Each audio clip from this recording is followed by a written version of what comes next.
Hull City's Dean Marney is used to being thrown in at the deep end.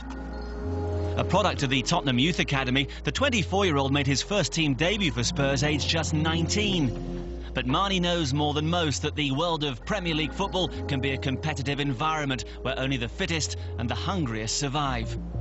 After spells on loan at teams in the lower divisions, things look great for the midfielder upon his return to Tottenham's first team on New Year's Day in 2005. Marney is there! Oh, what a start to Dean Marney's goal-scoring career for Tottenham! A brace for Marney in a 5-2 win against Everton promised to be the start of a long and illustrious career at White Hart Lane. However, they turned out to be his only goals for the club. But he's moved on from that in more ways than one. Oh, obviously it's a long time ago now. It was obviously a great day, not just for myself and my family. It's like sort of a day that I've worked hard for. But like, you know, as far as I'm concerned, that's in the past, and sort of I just don't like to dwell on things, you know, and that's gone, and now I'm just trying to hopefully repeat it this year. When Martin Jol took over at Spurs in 2004, he brought in Edgar Davids and Jermaine Jenas. Marney was restricted to just 5 league appearances during his reign, but he still regards the Dutchman as a positive influence on his career. He was one of the best coaches I worked under. He sort of gave me a real chance, really, training with the first team every day and being involved week in, week out in the squad.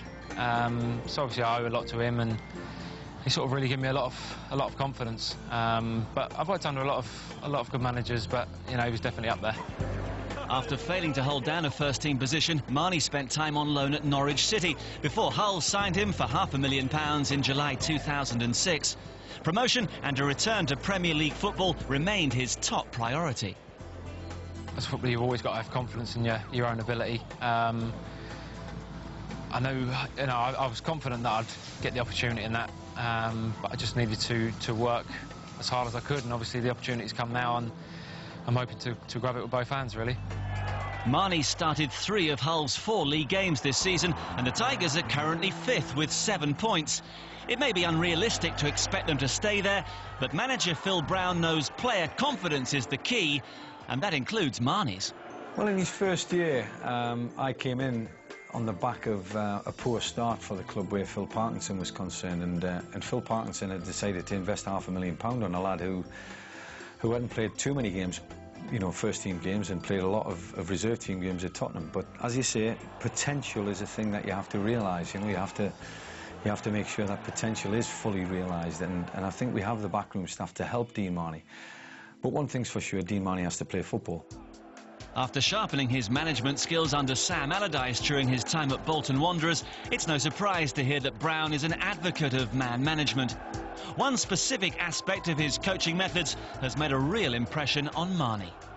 That work ethic, really, of that fitness level. Sort of when he took over, the fitness levels were not nowhere near what they had to be to do well, and I think that showed in our league position when he took over. Obviously, we just managed to survive that season.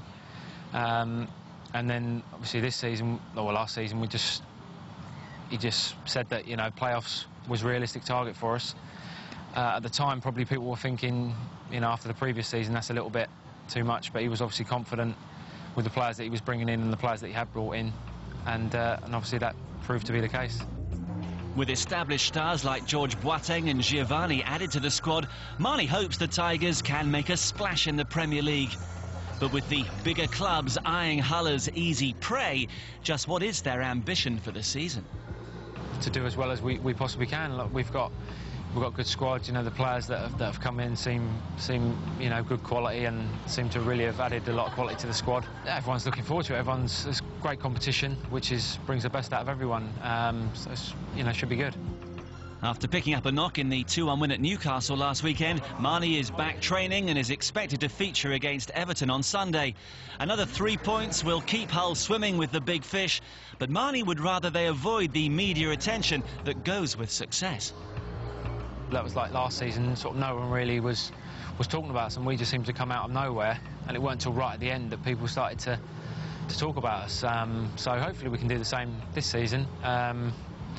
You know, just keep our head down and see what happens. Danger lurks in many places at this level, but their maiden voyage has started promisingly. From Ian Darke and me, Marcus Buckland, goodbye for now.